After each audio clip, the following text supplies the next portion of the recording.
एक लंबे समय पहले एक गांव में सुरेश और कीर्तना नामक पति पत्नी रहते थे। उनके गीतिका नामक एक सुंदर सी बेटी थी। सुरेश हमेशा सबके सामने बेवजह गर्व से पेश आता था। एक दिन शाम के समय में कीर्तना उनके घर पे वड़ा पाव बनाती है। कीर्तना, तुम्हारे हाथ का ये वड़ा पाव सच में बहुत स्वादिष्ट है। और इतने में उनके घर सुरेश के रिश्तेदार आते हैं। अरे सही समय पे आए हैं, मेरी बीवी अभी अभी गर्मा गर्म वड़ा पाव बना रही है, बहुत स्वादिष्ट है। कीर्तना, जरा मेरे रिश्तेदारों के लिए भी वड़ा पाव बना के ले आना। जी अभी लाई। ये कह के गर्मा गर्म वड़ा पाव बना के वहां लाती है और उनके रिश्तेदारों को परोसती है। उनके रिश्तेदार उसे खाने के बाद कहते हैं,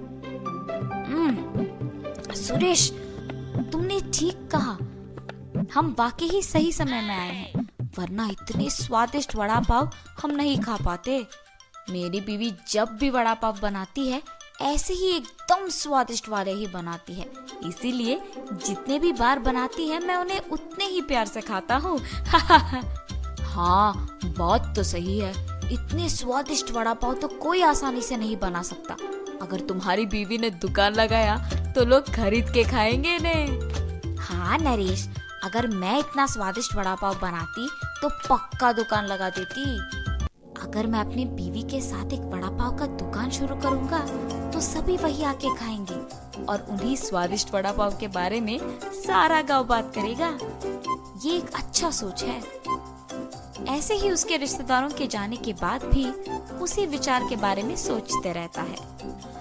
तब कीर्तना को नजर आता है कि उसके पति किसी सोच में पड़े हैं। उनके पास जाकर कहती है, क्या हुआ जी, किस चीज के बारे में इतना सोच रहे हैं आप?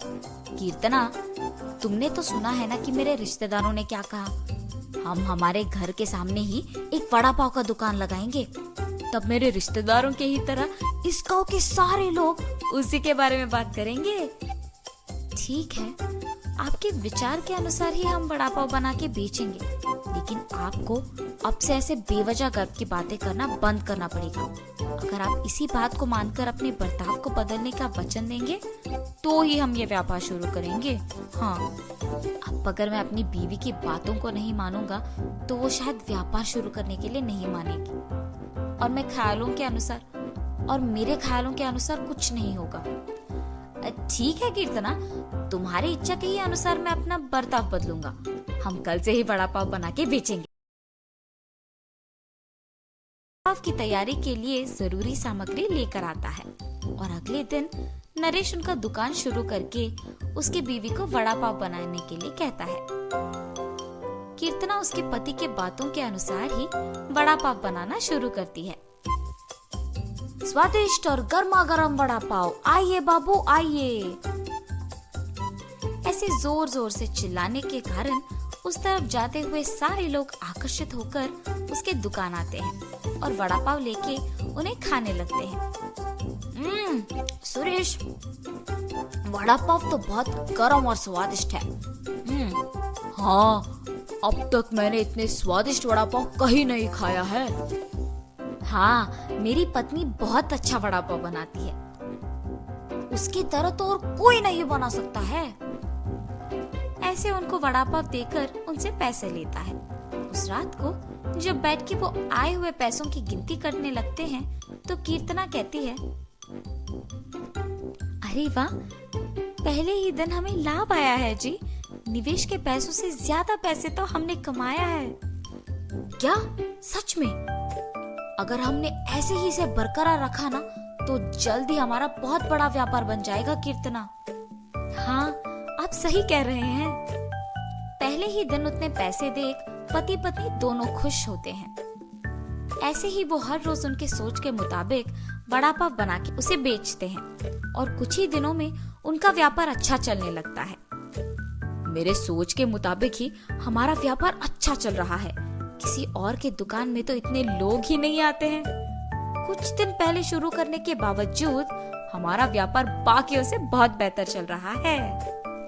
और हमेशा की तरह सुरेश वापस बेवजह के गर्व में डूब जाता है और बाकी बाकियों को भी वही बातें सुनाते रहता है। उस दिन दुकान को आए एक आदमी को वड़ा पाव लाकर देता है। मैं यहाँ जब भी वड़ा पाव खाता हूँ बहुत स्वादिष्ट होता है, एक भी बार इसका स्वाद नहीं बदला।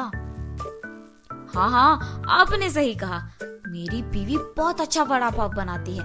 नया व्यापार होने के बावजूद बाकियों से हमारा बहुत अच्छा चल रहा है। हाँ। ऐसे ही वहाँ मौजूद सभी से बात करता है और ऐसे ही बात करते हुए वो उन लोगों से पैसे लेना भूल जाता है। उसके पैसे ना लेने के कारण सभी वहाँ आके उसकी गर्व की बातें सुनकर पैसे दिए बिना चले जाते थे। कुछ दिन बाद सबको जब सुरेश की कमजोरी का पता लग गया तो वो वड़ा पाव मंगा के उसे खा के पैसे देने के लिए उसके पास जाकर वड़ा पाव के बारे में बात करना शुरू करते थे। सुरेश उनके बातों में पड़ के गर्व की बातें करता था और उनसे पैसे लेना भूल जाता था और कुछ देर बाद वो लोग वहाँ से पैसे दिए बिना चले जाते थे। सुरेश के इस बर्ताव के कारण उनके व्यापार में नुकसान होता है और अचानक उनके सपने टूट जाने पर पति पत्नी दोनों बहुत निराश होते हैं। कीर्तना, मुझे माफ करो, इस सब का कारण मैं हूँ।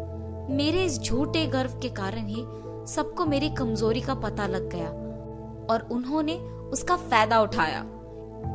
इसीलिए हमें अब नुकसान भुगतना पड़ रहा है। ऐसे कह के बहुत दुखी होता है। आपको अपनी गलती का एहसास हो गया, बस ये काफी है। अब से हम हमारा व्यापार ढंग से चलाएंगे। ठीक है कीर्तना। और तब से पति पत्नी दोनों उनका वड़ा पाव का व्यापार बहुत अच्छे से चलाते हुए खुश रहते।